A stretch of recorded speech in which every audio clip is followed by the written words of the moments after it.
This episode is brought to you by Progressive Insurance. Do you ever find yourself playing the budgeting game?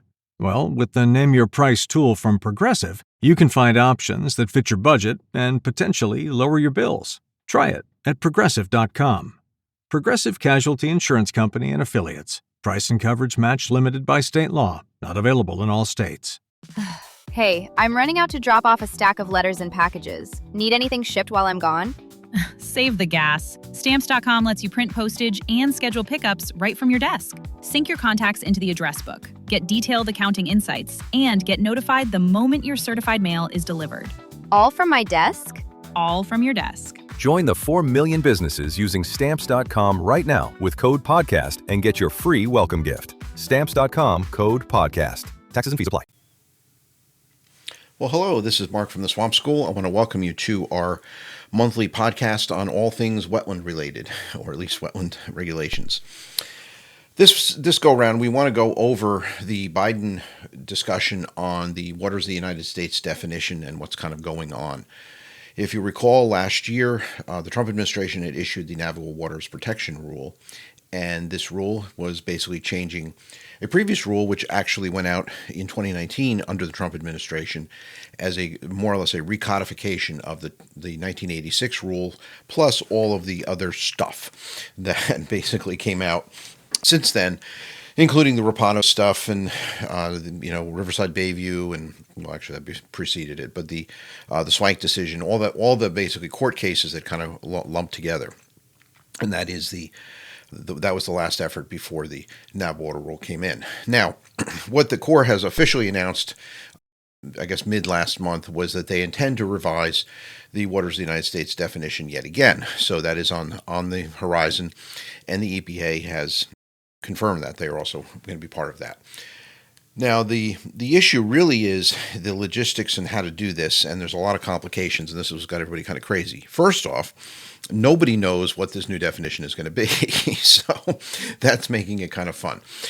There's no real clear discussion on what they're going to do. They just have agreed to do something. So if you start to panic about it, don't, because it's going to be a while. Historically, to change a regulation, there's a lot of protections put in place, courtesy of the Constitution, that prevent one administration from basically undoing all the regulations of the previous administration. It takes years to update these things and go through the public vetting process and the Administrative Procedures Act and all the things that go on.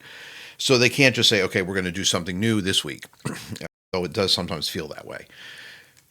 However, there is an intention to change it. Now, usually there would be a science advisory board type approach, which is what the Obama administration did, and they had basically got together with a group of folks to discuss what were the needs to protect certain types of water bodies and so forth. That hasn't really been discussed or convened, so we don't know if that's coming. The new EPA administrator is really not giving us a whole lot of basically direction on what they're going, other than there just is a direction. So that kind of keeps it a little bit nebulous. Then to also complicate it is that if there was a movement to rescind the Navigable Water Protection Rule, then it would have to rescind to what was the previous rule in place, which is the Trump administration 2019 rule, which essentially is the 1986 rule, which is what we've been using since 1986.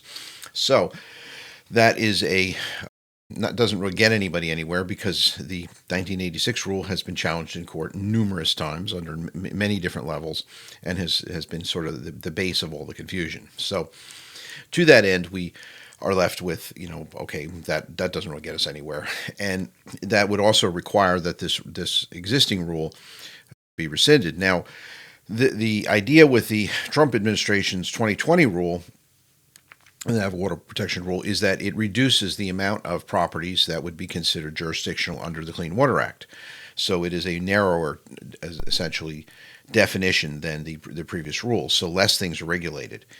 And then you get into the issue that if they rescind that, this becomes a very complicated mess, because then presumably going to the 1986 rule would include more things that possibly the Corps of Engineers issued a jurisdictional determination on that in, let's say, 2021 is considered non-jurisdictional, but in 2022 would be considered jurisdictional. So that would be a huge issue, though I don't think it's going to be 2022. It's going to be more like 2024 before they actually get to any of this. But at any rate, that's one approach. The other issue is that there's this thought that, well, maybe the courts would intervene here and basically rescind, or basically put a stay on the implementation of the Naval Water Protection Rule. And what's kind of interesting about that was Colorado was actually one of the states that was kind of a holdout on it. They had a case essentially that was the injunction to implement it. And the short version of why that was reversed, essentially, so that Colorado now is subject to Naval Waters Protection Rule, was that you had to show that there was an aggrieved body. And the aggrieved body would have been the state of Colorado who was filing the case. Well, they couldn't really prove that by simply having less regulation that caused them a problem. And then so it really was a kind of an interesting issue because it came down to a constitutional interpretation of, is the purpose of government to regulate, or is the purpose, and essentially, is it supposed to, regulate with really no regard to, I would say impunity essentially, but the idea is that it's an administrative law type approach that regulates things when that in the absence of regulation wouldn't be regulated. Well, is that necessarily a bad thing? And that's where the Constitution comes in. If you recall, the Bill of Rights is all about limiting the power of government, not expanding it. So this would be expanding the government, and by having a certain role of the government taken back, the courts had decided that was actually not something that anyone would complain about, because essentially that means that the government would be at least the federal government would be less intrusive in private individuals' lives, which was essentially the goal of the Constitution in the first place. But that is not necessarily what the general public is, or at least the popular public is perceiving this to be. So it's a little complicated. I'm tap dancing around the politics here, so pardon me, because it's all political. If there is no doubt, this is a 100% political football. There is no science aside from the idea that something should be protected or not. And to be quite frankly, all of this stuff does is to simply define something as regulated by the United States government. If you recall, the Clean Water Act delegates the Army Corps of Engineers to come up with a program to basically permit discharge of dredge and fill material into waters of the United States. And that is not a protection measure. That is a method for eliminating a wetland or eliminating a water body. So to that end, having the government regulate something does not mean it is automatically protected. You would hope it would, but that's not actually what says in the law. The idea is that if it's regulated doesn't mean it's protected. Protected is a completely different concept. And none of these regulations, the Trump era ones, the Obama era ones, the 1986 ones, have anything to do with wetland protection. They're just simply the government regulates something, and then therefore it's just more of a pain, if you want to think of it that way, to fill. So consequently, it is sort of de facto protected because it becomes painful to have to go through the process of getting the permits. And if you don't get the permits, you have more pain. So, it's kind of I guess what you'd call a negative punishment approach on this. But from the standpoint of whether or not it is a protection measure, it is definitely not. It is simply a regulation measure, and defining something that is regulated by the government or not regulated by the government, federal government at any rate, is perceived to be, essentially, I guess, misinterpreted as a protection. However, there was a direction that was started with this back in the 70s when they first passed the Clean Water Act, which was to pass this on to the states and make sure that the Army Corps of Engineers would coordinate with the states, hence the 401 program, and that has also seen some revisions as well. But the idea basically is that if the states want to protect something, then it's up to the states to do the protection. And we just recently saw this in Florida, where Florida has assumed the role of the 404 program, the Assumable Waters provision of the Clean Water Act, so that the state can then essentially manage this as opposed to the federal government. So the idea is that the states would have a closer sensitivity. So we're now up to 3 states, New Jersey, Michigan, and Florida, that have assumed the 404 program. And the direction was to accelerate that and see if more states would pick that up.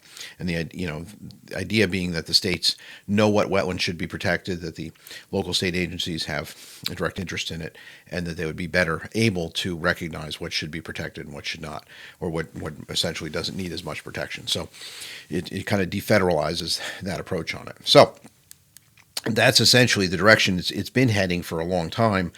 The Biden administration really has not given us any guidance whatsoever on what they want to do, other than they just want to change it.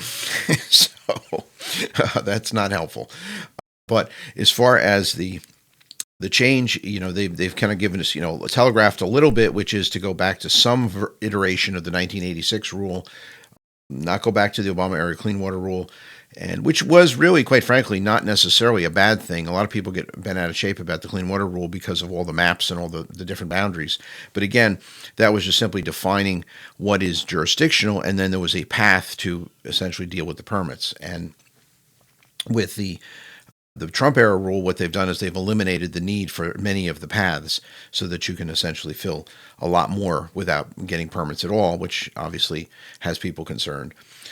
And then the 1986 rule essentially had a rather convoluted set of paths, but each one had a path. So this is one of those things where I'm not going to say if it ain't broke, don't fix it. It was the 1986 rule, and the court decisions seemed to make sense, and the folks that were actually in the business at the time and have since been doing wetlands permitting work never really had a problem with determining what was jurisdictional and what was not. That's never really been an issue, at least professionally and technically.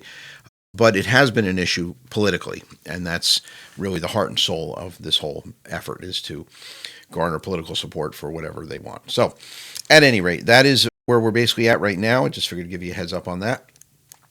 Just a couple little side notes. We're kind of excited. If you are a civil engineer, you may be a member of the ASCE, the American Society of Civil Engineers.